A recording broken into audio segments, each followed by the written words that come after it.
함께 보실 하나님의 말씀은 야고보서 1장 14절로 18절까지 말씀입니다. 야고보서 1장 14절부터 18절까지 말씀입니다.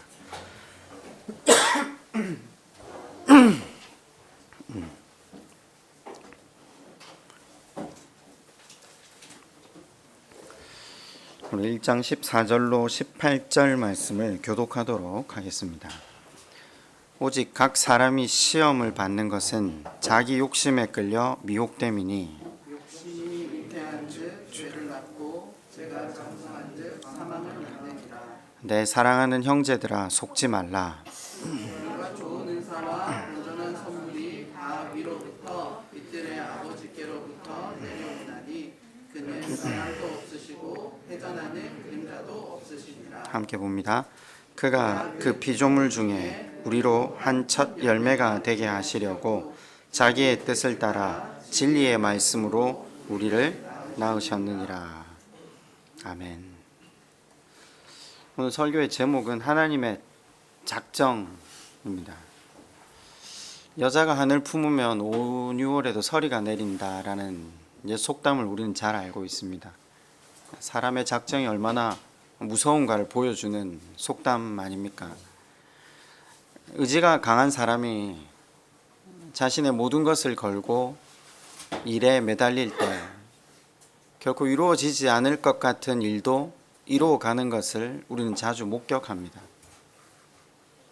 사람이 얼마나 대단한가를 보여주죠. 그런데 여러분, 만약에 사람의 작정도 이렇게 무서운데 천지를 지으시고 만물을 주관하시는 하나님께서 작정하시면 어떻게 되겠습니까? 더군다나 하나님께서 자신의 생명을 걸고 작정하시면 그 일이 이루어질까요? 안 이루어질까요? 하나님이 당신의 생명을 걸고 작정하신 일이 있습니다. 바로 지으신 사람들을 하나님 나라로 인도하시겠다라는 것입니다. 그것을 에베소서는 예정이라고 밝힙니다. 하나님은 단 한 번도 지으신 사람 중에 몇 사람만 구원을 이루어주고 나머지 사람은 지옥으로 보낸다, 이런 계획을 가지신 적이 없습니다. 하나님은 이 모든 세상에 지은 사람들을 사랑하시고 그 사람들을 하나님 나라에 이르게 하시겠다. 그것을 어떤 방법으로 이루어지게 하시겠다. 그걸 우리는 지금 계속 살펴보고 있는 중입니다. 야고보서를 통해 하나님의 작정하심을 깨닫고 그 작정하심에 순종함으로 나아가셔서 하나님 원래 우리에게 허락하신 복을 누리시고 살아가는 시냇가 교우들 되었으면 좋겠습니다. 그 전에 우리가 14절과 15절을 통해 우리의 영을 한번 잠시 진단해 보면서 오늘 본문인 18절로 나아갈까 합니다. 14절부터 15절을 한번 보시겠습니까? 오직 각 사람이 시험을 받는 것은 자기 욕심에 끌려 1번입니다. 미혹됨이니 2번입니다. 욕심이 잉태한즉 3번입니다. 죄를 낳고 4번입니다. 죄가 장성한즉 5번입니다. 사망을 낳느니라 6번입니다. 우리는 이걸 이 14절 15절을 보면 자세히 구분이 안 가지만 원문은 이걸 동사로 6개를 써 놓았습니다.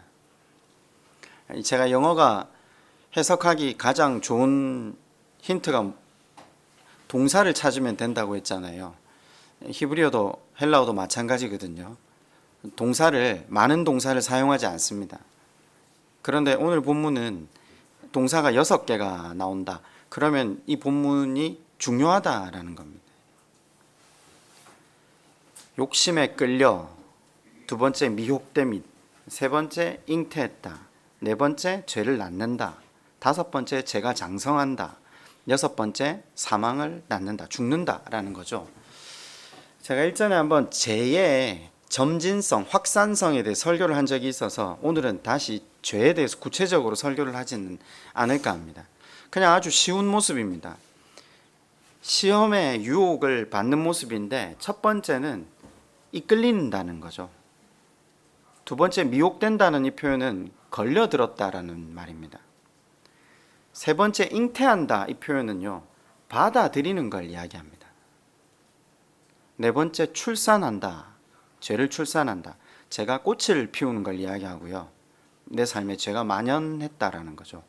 다섯 번째, 죄가 성장하는 단계를 갖다가 죄가 열매를 맺는다, 죄가 내 삶에 고착화된다, 이런 표현이죠. 그리고 마지막은 죽는다.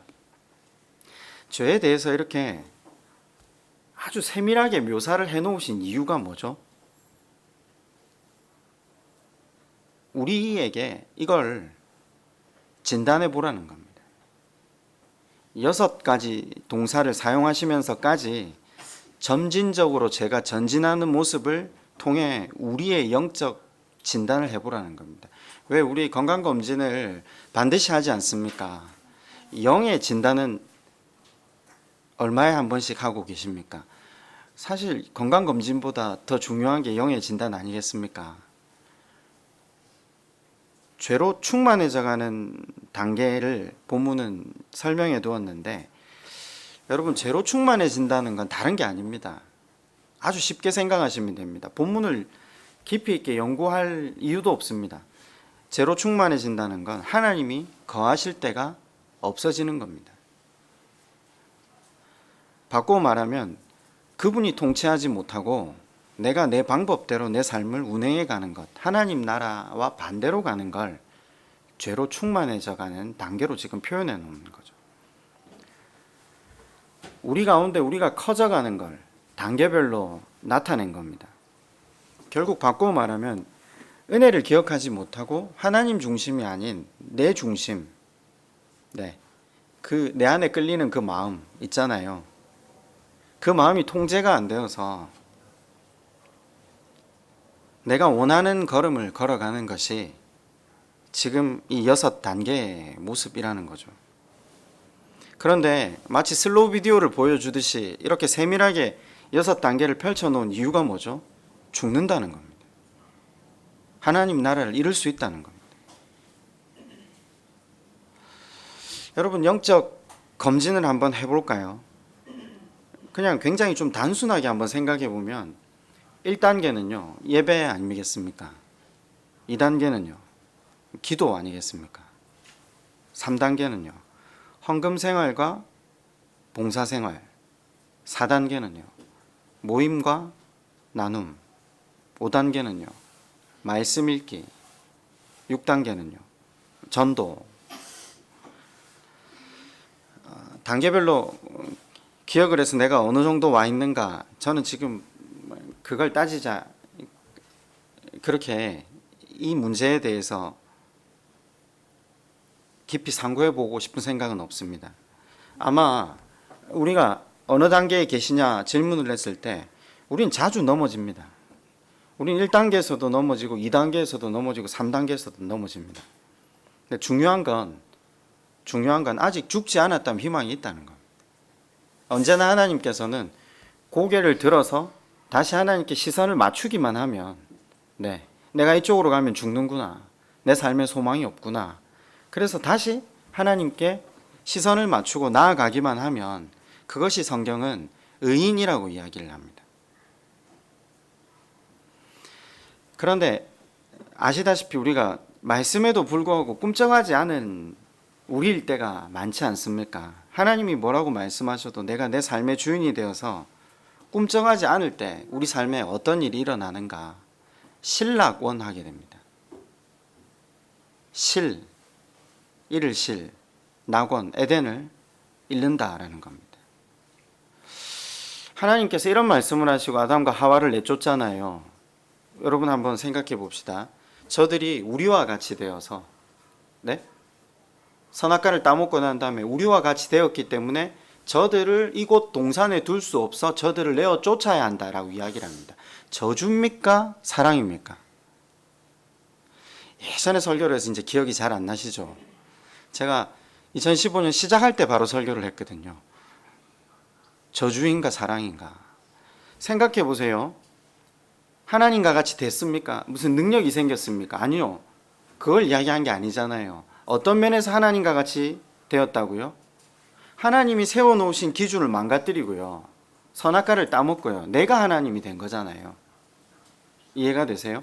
아담과 하와가 하나님이 세워두신 절대선, 하나님의 기준을 망가뜨리고 자기가 기준이 된, 자기가 중심이 된, 하나님 없이 자기로 살아가는 인생이 된 그 인생, 그대로 두면 신락원 정도가 아니라 지옥으로 가잖아요. 그래서 하나님이 저들을 나 없이 사는 저대로, 저 모습대로 두어서는 안 된다. 저들이 다시 하나님을 바라볼 수 있도록 저들에게 신락원 시킨 겁니다.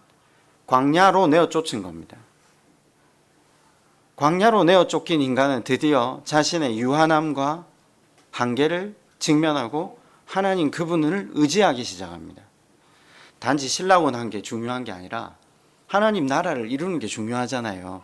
그래서 하나님께서는 저들에게 그 하나님 나라를 허락하시기 위해서 저들로 신락원 시키신 겁니다. 우리는 가끔 이런 표현을 씁니다. 하나님이 우리를 때리신다? 그죠? 왜요? 집에서 아이들을 키우면서 늘 느끼는 거지만 엄마 목소리가 창을 넘어서 아파트 공동 주차장에 울리지 않으면요, 아이들이 말을 안 들읍니다. 그죠? 부모가 아이들에게 소리를 지르거나 야단을 칠 때 아이들에게 고난입니까? 행복입니까? 여러분, 제가 퀴즈 하나 낼게요. 보이스피싱보다 무서운 게 혹시 무엇인지 아십니까? 등짝 스매싱이라고 합니다. 애들이 그런 농담을 하더라고요. 등짝 스매싱을 성경은 바꾸어서 고난과 시련이라고 이야기를 합니다. 여기 시험도 포함됩니다. 우리가 그렇게 받아들이니까요. 그죠? 우리는 하나님의 등짝 스매싱을 시험으로 받을 수도 있고 시련으로 받을 수도 있고, 그런데 그 기준은 뭐죠? 하나님을 아느냐 모르느냐라고 말씀을 드렸죠. 지난 시간. 결국 하나님을 모르면요, 하나님의 계획, 하나님의 뜻을 모르면 고난이 왔을 때 그냥 휩쓸리고 맙니다. 에라 모르겠다. 그냥 받아들이자. 그래서 오늘 6가지 단계가 제가 출산되고 제가 성장되고 결국은 죽음으로 가는 길이죠. 그래서 하나님께서 지난주 1장 16절에 형제들아 속지 말라. 하나님이 우리를 향해 가지고 계신 마음은 우리의 부모보다 우리를 100만 배는 더 사랑하셔 더 좋은 것 주시려는 하나님의 그 마음. 그래서 우리로 하여금 멸망당하지 않게 하려고 우리 앞에 시련과 고난으로 우리를 인도하시는 것이다. 이렇게 이야기를 합니다. 여러분, 시련과 고난은 하나님의 작정입니다. 구원은 어디를 통해서 이루어진다고요? 신약 성경에서요. 교회를 통해서 이루어진다고 많이 들었잖아요. 교회를 통해서 이루어진다고 합니다. 우리 각자를 통해서 이루어진다고 하지 않고요. 교회를 통해서. 왜요? 고민해 보신 적 있으셔야 됩니다. 공동체를 통해서 이루신다고 합니다. 하나님 우리를 공동체로 부르셨거든요. 교회 공동체요. 왜요? 하나님이 교회 안에 고난과 시련과 시험을 두시겠다는 겁니다. 이게 굉장히 제네럴한 겁니다. 제일 일반적인 단계입니다. 이걸 이해를 너무 잘 하셔야 됩니다. 교회 안에는 연약한 사람과 악한 사람과 자기중심적인 사람과 자기를 내세우려 하는 사람과 말로 상처 주는 사람과 갈등을 일으키는 사람과 분열을 조장하는 사람들이 있습니다. 그죠? 그래서 우리는 교회를 보면서 어떤 생각을 가집니까? 교회는 사람이 갈 만한 데가 못 되구나. 이 땅에 사람이 다닐 만한 교회가 없구나. 이렇게 생각을 하거든요. 근데 성경은 우리가 그 교회 안에서 내가 악하구나, 연약하구나, 분열을 조장하구나, 내 말로 상처를 주구나, 내가 갈등의 주범이구나, 내가 죄악 그 자체구나 라는 것을 봄으로 그리스도의 십자가를 바라보게 하는 것이 교회가 가지는 주된 역할 중에 하나라고 성경은 밝힙니다. 교회 안에 들어오면요, 고난과 시련과 갈등이 충만합니다. 그래서 우리는 사람들과 만나는 것 자체가 우리 경상도 표현으로 이런 표현을 쓰잖아요. 사람이라면 응성스럽다. 그죠? 그래서 사람들이 교회를 나갑니다. 교회는 다니지만 교회를 다니지 않습니다. 예배만 드리고 모임을 가지지 않습니다. 이유가 뭘까요? 엉성스럽기 때문입니다. 사람이. 그러면 아까 제가 하나님은 어떻게 작정을 하고 계신다고요? 고난과 시련, 사람을 통해 우리를 구원에 이르시겠다 작정을 하고, 이거는 우리가 작정한 게 아니라 천지를 지으신 하나님이 우리에게 작정하신 겁니다. 그 사람이 그걸 의도적으로 피한다 그러면 이제 어디로 갑니까? 제가 사실은 설교를 통해서 이걸 몇 번 말씀드릴 때마다 굉장히 고통스럽습니다. 왜 고통스럽냐면 평생 신앙생활을 하면서 의에 이르게 한다라는 게, 성화라는 게 옳은 사람, 바른 사람, 완전한 사람, 신앙이 좋아지는 사람으로 배웠거든요. 단 한 번도 배운 적이 없어요. 하나님의 작정이라는 걸, 하나님의 뜻이라는 걸. 의인이 되게 하는 줄 알았어요. 근데 성경을 아무리 찾아봐도 의인이 안 나와요. 성경에는 의인을 누구라고 했습니까? 성경에는 누가 의인으로 나옵니까? 자기를 하나님 앞에 내려놓은 사람. 네. 왜 여러분 그런 질문 한 번씩 하시잖아요. 성경 읽다가 유다가 왜 그리스도의 족보가 되냐고, 유다가 왜 르우벤을 앞지르고 12지파의 수장이 되냐고. 그 이유를 창세기 38장이 밝혀놓아요. 38장에 뭐가 나온다고요? 유다가 끔찍한 짓을 해요. 자기 욕망대로 살았다가 며느리하고 저질러서는 안 되는 행동을 해요. 그리고 그 사이에서 아이들이 나요. 유다는 어떤 마음이었을까요? 유다 죽었어요. 유다 그냥 절망한 게 아니에요. 유다 그냥 죽은 겁니다. 38장을 보시면 다른 이야기가 안 나옵니다. 유다가 하나님 앞에 죽은 게 나옵니다. 성경은 그것밖에 밝히는 게 없습니다. 성경 곳곳에 하나님이 의인이라고 부르시기 시작하는 그 단락 앞에는 대부분 사람들이 자신의 죄악됨을 직면하고 자기가 누구인지를 인정하고 자기가 죽은 장면들이 나옵니다. 제가 그랬잖아요. 요셉이 어떻게 그 형제들을, 꿈에도 다시 만나고 싶지 않은 그 형제들을 용서할 수 있느냐? 죽었기 때문이라고요. 그건 의지나 결단이나 감정으로 결단코 받아들이거나 할 수 있는 문제가 아닙니다. 어떤 분이 주중에 성경을 읽다가 그런 질문을 한번 하시더라고요. 성경을 가만히 보니까 엘리야가 행한 일보다 엘리사가 행한 일이 훨씬 많다고. 그런데 왜 우리는 엘리야를 더 높이 치냐고 질문을 하시더라고요. 그래서 제가 그렇게 한번 대답을 드렸어요. 성경에서 엘리야를 높이 치고 있지는 않다고. 우리가 갈멜산 사건 때문에, 비를 내린 사건 때문에 엘리야를 높이 평가하는 것이지, 성경은 그렇게 사람을 평가하고 있지 않은데 우리의 시선이 그렇게 그 사람을 평가하고 있는 건 아닌가. 그러면요 여러분, 왜 하나님은 엘리사를 통해서 더 큰 많은 일들을 행하실 수 있었습니까? 우리가 지금 배우는 대로 치면요 엘리사가 죽었기 때문입니다. 그죠? 엘리사가 자기 인생에서 자기가 물러나고 하나님이 거하실 공간이 더 많이 생겼기 때문에 하나님은 엘리사를 통해 더 큰 일들을 많이 하실 수 있었다는 거죠. 언제 죽었죠? 몇 주 전 설교 때, 수요일날 설교 때 말씀을 한번 드렸는데, 엘리사가 선지자 사역이 시작되자마자 제일 먼저 한 일이 자기의 외모를 가지고 놀리는 젊은이들에게 저주를 했을 때 암콤이 나와서 40명을 찢어 죽입니다. 우리는 그 구절을 보고 뭐라고 해석하냐면요, 여호와의 종에게 함부로 하면 저렇듯 무서운 저주를 받고 결국엔 죽게 된다는데, 성경에 그런 말이 나오지 않습니다. 지금 성경이 그런 이야기를 하려고 거기다 그걸 적어 놓았겠습니까?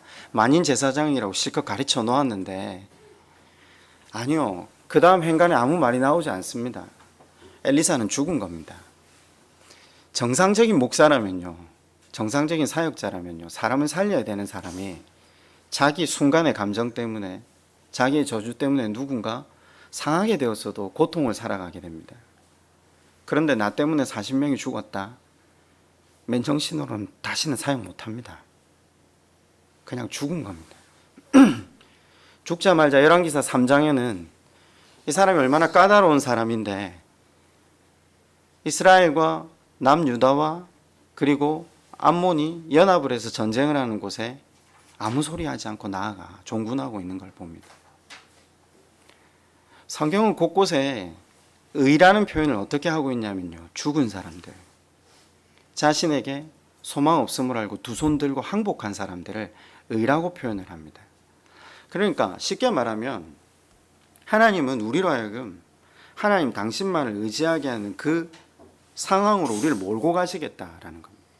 그게 가장 제너럴한 방법이 뭐라고요? 교회입니다. 교회입니다. 교회가 안 되면 그 다음 단계는 욥이 우리에게 그 청사진을 정확하게 보여줍니다. 먹고 사는 문제에 고난이 옵니다. 자녀에게 고난이 옵니다. 이게 순서는 제가 잘 모르겠습니다. 욥기는 그걸 보여줍니다. 우리 몸에 문제가 생기는 걸 보여줍니다. 근데 아시다시피 굉장히 우리가 오래 살지만 하나님은 우리를 굉장히 오래 참으십니다. 말로 계속 설득하십니다. 말씀으로 계속 우리를 인도하십니다. 우리가 그렇게 교회 안에서 끊임없이 나를 드러내고 나의 옳음을 주장하고 나의 의를, 나의 공로를 중심 삼은 신앙생활을 했을 때도 하나님은 우리를 그걸 귀엽게 봐주시고 어여삐 여겨주시고 그래도 말씀 안에서 다시 하나님 바라볼 수 있도록 끊임없이 우리를 설득하시는 분이 하나님이십니다. 욥기 말씀을 들었다고 무조건 그걸 통해서 하나님 그러시다 이렇게 생각하시지 마시고요. 우리가 이제껏 살아오면서 하나님이 우리를 어떻게 인도해 가시고 계시는가 이 방향을 생각한다면 하나님이 그렇게 작정하셨다면 우리에게 남은 우리 신앙의 적용이나 순종의 방향성은 너무 잘 보이는 것 아닙니까? 제가 청년들한테 이 설교를 사실 엄청 오래 했는데 청년들한테 그런 얘기를 했어요. 그래도 안 갈 거 아니냐. 그래도 안 갈 거 아니냐. 넌 다 불타고 나서 돌아올 거 아니냐. 제가 자주 설교할 때도 인용했잖아요. 사람이 이렇게 질깁니다. 사람이 얼마나 질긴지 모릅니다. 하실 수 있다면 교회를 통해 말씀을 통해 성령의 조명하심을 통해 하나님 원하시는 길로 한 걸음 한 걸음 나아가셨으면 정말 좋겠습니다. 우리가 이 고난을 참고 이긴다. 네? 참는 것 수준이 아니라 이긴다라고 야고보서는 밝혔잖아요. 우리를 이렇게 질문하죠. 참는 것도 쉽지 않은데 그걸 견뎌서 이기는 게 가능할까? 질문을 하거든요. 근데 성경은 제가 아까 설명을 드렸잖아요. 하나님이 작정하셨대요. 그러면 반대로 우리가 그 질문하는 것에 대한 답은 뭐가 됩니까? 이긴대요. 누가 작정하셨기 때문에요? 하나님 작정하셨기 때문에. 이 상관관계를 잘 생각해 보셔야 돼요. 18절이 오늘 주제절인데 18절에 성경이 그것에 대한 답을 하고 시작하고 있는 거죠. 그가 그 피조물 중에 우리로 한 첫 열매가 되게 하시려고 자기의 뜻을 따라 진리의 말씀으로 우리를 낳으셨느니라. 여기 핵심 구절이 하나 있는데 낳았다. 혹시 여기에다가 좀 동그라미를 하나 크게 좀 쳐놓으십시오. 낳았다. 제가 오늘 이걸 한꺼번에 좀 설명을 했으면 여러분이 성경을 지금 쭉 읽어가실 때 도움이 될 것 같아서 낳았다. 야고보서 전체 말씀 중에서 가장 중요한 구절을 한 절 뽑으라 하면 저는 주저없이 18절을 뽑을 것 같습니다. 18절이 제일 중요한 절이다 생각했을 때 그 절 가운데서 가장 중요한 단어를 한 단어 뽑으라 하면 저는 낳았다. 이 왜 그러냐? 고난과 시련을 우리가 견뎌내고 이길 수 있다라고 했잖아요. 어떤 근거로? 낳았기 때문에. 하나님께서 우리를 낳았다. 무슨 말입니까? 다시 태어나게 했다. 이 말입니다. 확 잡히십니까? 손에? 다시 태어나게 했다. 우리 많이 들었잖아요. 거듭남. 그죠? 예수 믿고 우리가 배운 진리 중에서 우리는 거듭나야 된다. 거듭남의 진리. 이런 말씀 많이 배웠잖아요. 자, 지금 이 말이 그 말입니다. 낳았다. 거듭나게 하시겠다. 지금 이 말입니다. 쉽게 말하면. 여기 이 말씀이 아주 의미가 깊죠. 하나님의 뜻을 따라 진리의 말씀으로 우리를 훈련시키셨느니라 이렇게 안 합니다. 뭐라고요? 개선시켰다 이렇게 안 합니다. 나았다라고 이야기합니다. 이게 성경에 오늘 신약 성경에만 있는 게 아닙니다. 여러분 지금 성경을 쭉 읽어 오시면서 느낀 받으셨을 건데 이 표현이 자주 나옵니다. 시편 2편 7절에 나를 왕으로 세우시며 선포하신 여호와의 칙령을 들으라. 너는 내 아들이고 나는 오늘 너를 낳았노라. 이게 얼마나 많이 나오는지 모르는데 제가 그냥 하나만 읽어드렸는데 너는 내 아들이라 오늘 내가 너를 낳았다. 이걸 신약에서는 또 어떻게 표현을 하냐면요. 새 피조물, 새 이스라엘이라는 용어로 표현을 합니다. 같은 말입니다. 낳았다. 같은 말입니다. 무슨 말인가? 근본적으로 존재가 달라진다라는 말입니다. 본질이 달라진다. 그러니까 훈련을 한다는 건 좀 개선의 의지가 있잖아요. 그런데 단지 이게 능력을 좀 개선시킨다 이런 게 아니라 성경은 뭐라고 하느냐면요. 낳았다. 본질이 달라지게 하겠다. 본질이 달라지지 않고는 형제들을 용서할 수 없습니다. 자기를 그저 죽이려 했던 인간들 아닙니까? 거기다가 자기를 노예로 팔았거든요. 그 형제들 때문에 감옥살이를 했고 자기의 젊은 날 20년이 다 사라졌거든요. 꾸멘들 이칠리아. 근데 그 형제들 사랑한다? 불가능합니다. 죽지 않고는 불가능. 본질이 달라지지 않고는 불가능합니다. 지금 그걸 이야기하는 겁니다. 본질이 달라졌다. 그런데 이게 얼마나 강력한 말씀이냐면요. 18절 하반절에 보면 자기의 뜻을 따라 이렇게 돼 있잖아요. 그 자기의 뜻을 따라 이게 개역개정은 원문의 뉘앙스를 온전하게 살리지는 못한 것 같습니다. 공동번역하고 쉬운 번역은 아주 원문의 뜻을 잘 살려놓았습니다. 하나님께서 뜻을 품으셨다 이렇게 돼 있습니다. 우리말로 지금 오늘 설교 제목을 따라서 이야기하면 하나님께서 작정하셨다 이 말입니다. 하나님께서 뜻을 품으시면 우리 가운데 이루어질까요? 안 이루어질까요? 지금 우리한테 이걸 도전하는 겁니다. 하나님의 품으신 뜻은 우리가 알다시피 위대하고 큰 뜻 아닙니까? 그런데 그 하나님의 위대한 큰 뜻이 지금 여기서 품은 게 아니라 아까 제가 설명드렸잖아요. 낳았다 이 표현이 창세기부터 시작합니다. 그리고 하나님께서는 계속 창세 전부터 이 꿈을 이 작정을 하셨다라고 이야기를 하는 거죠. 이게 한 번씩 그러잖아요. 흔히들 그 마틴 루터가 한 말 때문에 칼빈이 한 말 때문에 야고보서는 행위를 강조하는 책이고 지푸라기 복음이다 하는데 아니요. 성경을 제대로 안 읽어서 그래요. 몰라서 그래요. 이 책은 행위가 강조된 책이 아니에요. 앞에서 그 하나님 그분께서 우리를 낳으실 것이기 때문에 우리에게 작정하시고 우리의 인생을 고난과 시련 하나님 그 사랑과 모든 긍휼로 우리를 그렇게 빚어 가실 것이기 때문에 그 하나님의 작정하심을 안다면 나아오라는 겁니다. 그게 너희에게 훨씬 더 지혜롭다. 세월을 아끼는 것이다 라고 도전하고 있는 책이 야고보서입니다.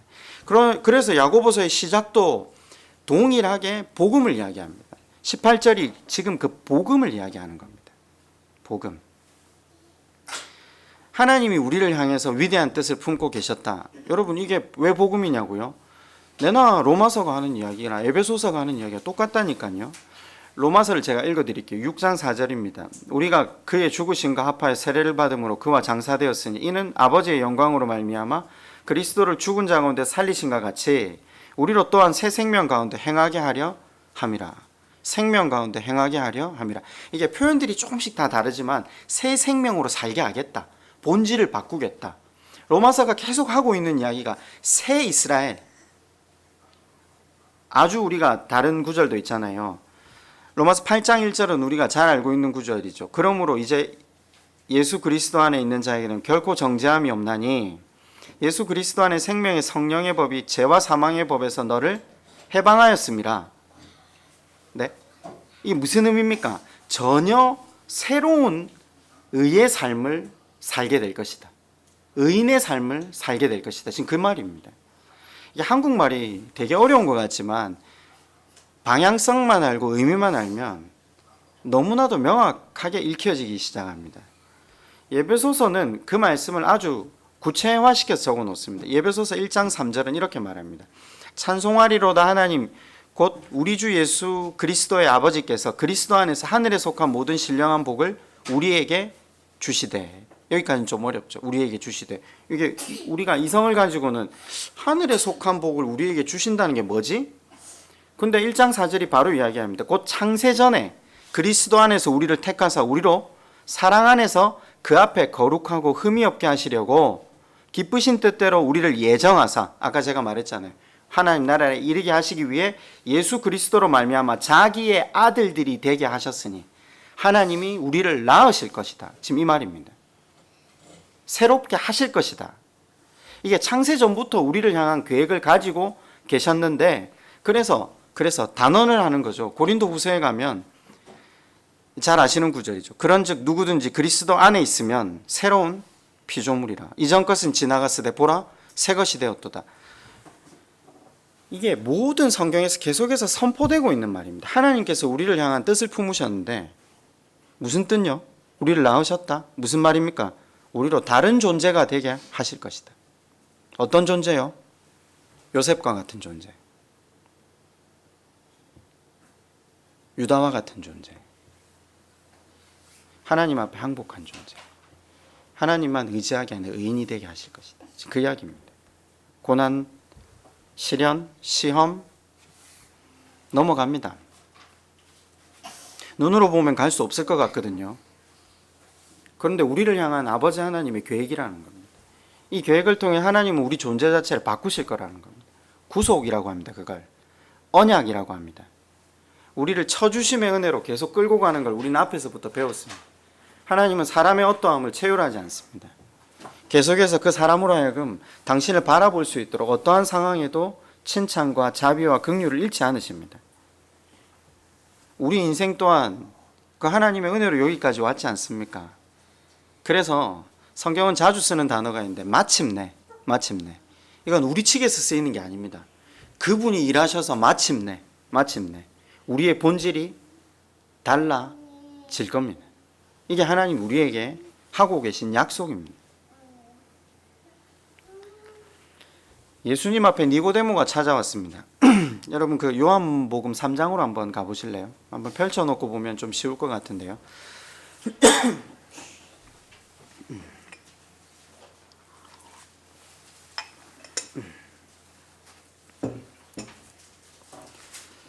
요한복음 3장은 우리가 잘 아는 요한복음 3장 16절이 나오는 구절이잖아요. 그 구절이 왜 나오는가? 그 앞에 뭐가 있죠? 우리가 잘 알고 있는 니고데모와 예수 그리스도의 대답이 있습니다. 대화가 있죠. 사내들이온 공인이고 서기관이고 랍비인 니고데모가 예수님한테 와서 묻습니다. 당신은 하나님께서 보내신 선지자입니다 라고 하니까 예수님이 그 사람이 한 질문에 대한 답을 안 하고 뭐라고 하죠? 사람이 거듭나야 구원을 이룰 수 있다. 그 사람의 가지고 있었던 속내를 알고 계셨던 거죠. 그랬더니 니고데모가 곧장 묻죠. 그럼 사람이 어머니 배에 들어갔다가 다시 나와야 된다라는 겁니까? 거듭남에 대한 이해를 잘못한 거죠. 예수님이 아주 날카롭게 질문을 한 번 더 던집니다. 너는 이스라엘의 선생 아니냐? 너는 성경 선생 아니냐? 어떻게 이걸 이해하지 못할 수가 있냐?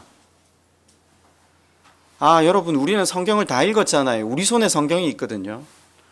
여러분은 평생 사시면서 거듭남이 자기 부인이라는 걸 정확하게 이해하셨습니까? 니고데모는 육체적인 본 어게인을 생각한 겁니다. 근데 예수님은 그걸 영의 거듭남, 그것은 어디로부터만 이루어질 수 있다? 하늘로부터 내려온다. 하나님께서 태초에 세우신 계획, 나으심, 구약 성경의 모든 하나님의 말씀은요, 하나님의 계획은요, 사람이 다시 태어나게 하는 데 있습니다. 뭐라고요? 이걸 잘 기억하셨다가 성경 읽으실 때 유심하게 한번 보십시오. 하나님의 모든 계획이 집중이 되어 있습니다. 그래서 지금 니고데모한테 묻는 겁니다. 너 구약 다 읽었잖아. 구약을 읽고 구약을 가르쳤고 그러면 하나님의 계획과 작정이 어디에 집중이 되어 있다는 걸 성경이 그토록 오래 이야기했는데 너는 어떻게 이걸 모를 수 있어? 요엘서 2장 28절 기억나십니까? 그 후에 내가 내 영을 만민에게 부어주리니 내 자녀들이 장래 일을 말할 것이며 늙은이는 꿈을 꾸며 젊은이는 이상을 볼 거며 그때 내 영을 또 남종과 여종에게 부어줄 것이며 이렇게 시작하는 구절 기억나십니까? 성령이 임하시면 이걸 우리가 문자적으로 읽거든요. 제가 그랬잖아요. 이걸 시적 언어로 문학적으로 적은 건지 신문을 기술하듯 역사적 기술을 하고 있는지 그걸 모르고 하나님의 영이 임하면 장래 일을 말하고 꿈을 꾸고 이상을 볼 거래요. 아니요, 이게 시적 허용이에요. 무슨 말인가? 존재가 바뀔 거라는 거예요. 새로운 피조물이 되게 할 거라는 거예요. 에스겔서 37장 14절에 죽은 마른 뼈가 하나님의 영이 임하면 새롭게 살아난다. 새로운 존재로 거듭나게 된다. 우리 많이 들어봤잖아요. 구약이 계속해서 그 이야기를 하고 있어요. 구약은 우리로 하여금 새로운 존재로 거듭나게 하겠다라는 것을, 내 아들이 되게 하겠다라는 것을 이야기한 구절들이라면 신약에서는 그걸 교회가 되게 하겠다, 새 이스라엘이 되게 하겠다, 이렇게 표현을 바꾸시는 거죠. 그래서 육으로 태어난 것은 육이요 성령으로 태어난 것은 영이다 라고 유대교 선생에게 예수님이 말씀을 하시잖아요. 내가 지금 너한테 육체가 다시 태어난다는 걸 이야기하는 게 아니야. 육체가 태어난다고 본질이 달라져? 이 질문입니다. 안 그렇습니까? 믿는 사람이나 안 믿는 사람이나 하나님의 백성이나 아니나 육체는 똑같잖아요. 육체가 바뀐다고 해서 우리의 본질이 다시 바뀌지 않습니다. 우린 그걸 잘 압니다. 성령으로 태어나야 됩니다. 성령으로 태어난다는 게 뭐죠?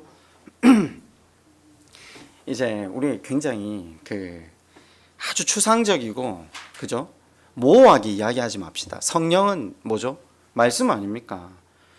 사도행전에서 분명히 성령을 표현할 때 불의 혀, 바람, 소리, 불이 중요한 게 아니고 바람이 중요한 게 아니고요. 소리, 혀, 성령이 말씀이라는 걸 말씀을 통해 끊임없이 우리에게 설득하시고 말씀을 통해 우리를 양육하시고 말씀을 통해 우리로 하여금 우리의 가야 할 바를 알게 하시겠다. 그게 하나님께서 우리 가운데 성령으로 역사하신다라는 말의 본질입니다. 그럼 성령이 우리 안에 역사하셔서 말씀이 우리 가운데 역사하실 수 있는 비결이 뭡니까? 한번 대답해 보십시오. 비결이 뭡니까? 마음으로 한번 대답해 보십시오. 성령이 우리 안에 역사하실 수 있는 방법이 뭡니까? 내가 물러나야죠. 그것밖에 없습니다. 내가 내 생각과 내 가치와 내 경험을 내려놓는 방법밖에 없습니다. 그래야 우리 가운데 하나님이 말씀을 세워 가실 수 있는 것, 성령으로 거듭나는 것. 네. 니고데모에게 3장 11절과 12절에 보면 이렇게 이야기합니다. 진실로 진실로 내게 이르노니 우리는 아는 것을 말하고 본 것을 증언하노라. 그러나 너희가 우리의 증언을 받지 아니하는도다. 사람이 거듭나는 것, 이거는요 우리가 아는 것이래요. 우리가 보는 것이래요. 여러분 11절이 깨달으셨습니까? 우리라는 표현은 하나님이시잖아요. 삼위 하나님을 표현하시는데 사람들이 이걸 읽으면서도 그 하나님이 하시는 작정하신 일, 계획하신 일을 모르니까 이걸 들으면서도 똑같이 니고데모 편에 서서 그걸 이해하는 거예요. 모르는 거예요. 무슨 말씀을 하시는가. 그런데 여러분 지금 이제 의에 대한 개념, 의인으로 만들고야 말겠다, 이 개념을 아셨다면요, 지금 우리는 니고데모가 깨닫지 못한 그 하나님의 비밀, 이게 비밀이라고 표현하시는데 하나님은 하나님의 작정하심, 우리가 아는 것. 여러분 이제 하나님 편에 서셨습니까? 하나님의 작정이 이해가 되십니까? 저는 그럼 제가 할 일 다인 거라고 저는 생각합니다. 저는 이게 깨달아지는 게 우리가 하나님께서 우리에게 제일 원하시는 거. 그러니까 의인으로 세우고 싶은 그 하나님의 이 의가 옳을 사람, 선한 사람이 아니라 그죠? 내가 죽고 주님이 내 안에 사는 삶. 그걸 하나님이 말씀으로 낳으시겠다는 것. 12절에 이렇게 말합니다. 내가 땅의 일을 말하여도 너희가 믿지 아니하거든 하물며 하늘의 일을 말하면 어떻게 믿겠냐. 땅에서 지금 실제로 일어나는 일이 뭐죠? 고난과 시련. 고난과 시련. 네. 그걸 통해서 하나님이 우리 가운데 역사하시는 거잖아요.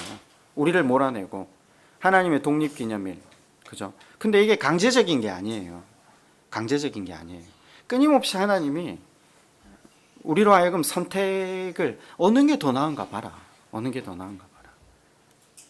이건 우리 삶에서 계속 우리가 체험하는 일이고 실제로 우리가 일어나는 일이잖아요. 근데 너는 지금 네 눈앞에 일어나는 일도 제대로 이해하지 못해서 너는 네 공로를 주장하고 네 의를 주장하고 네가 잘해야 된다고 생각하는데 땅에서 일어나는 일을 말해도 네가 믿지 못하는데 하늘에서 일어나는 일을 말하면 네가 믿을 수 있겠냐? 여러분, 하늘에서 일어나는 일은 뭐죠? 그게 3장 16절입니다. 그게 하나님의 계획이잖아요. 인간을 향한 하나님의 마음 뭐죠? 3장 16절 다 같이 한번 읽어볼까요? 시작. 하나님이 세상을 이처럼 사랑하사 독생자를 주셨으니.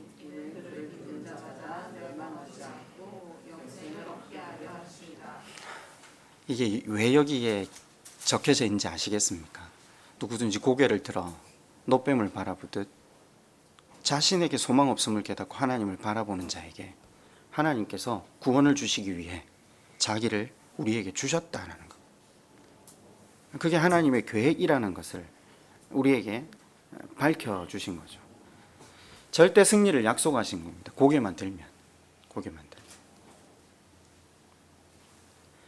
로마서 8장 16절은 이 말씀들을 이렇게 증거합니다. 성령이 친히 우리의 영으로 더불어 우리가 하나님의 자녀인 것을 증거하신다. 이렇게 확정지어 버립니다. 하나님 하실 거라는 겁니다. 고난, 시련, 시험 넘어간다. 근본적으로 우리는 승리할 수밖에 없는 존재다. 너희는 나로 인해 거듭난 존재로 빚어져 갈 것이다. 왜냐? 너희는 땅의 백성이 아니고 하늘의 백성, 하늘의 시민권을 가진 사람들이기 때문이다 라고 하나님이 선포하시는 거죠. 말씀을 맺을까요? 하나님께서 우리를 낳으셨느니라. 우리를 사랑하시는 그 하나님께서 우리에게 가장 선하고 좋은 것 주시려고 오늘도 우리를 붙들고 우리를 인도해 가십니다. 네, 고난은 우리가 거쳐가야 하는 곳입니다. 그 안에서 하나님을 바라보는 몸부림과 애씀. 그런데 더 기억해야 할 것은 주님께서 우리와 함께 계신다는 사실을 기억하시면서 부단히 이 길 걸어가시는 저와 여러분 되었으면 좋겠습니다. 함께 기도하겠습니다.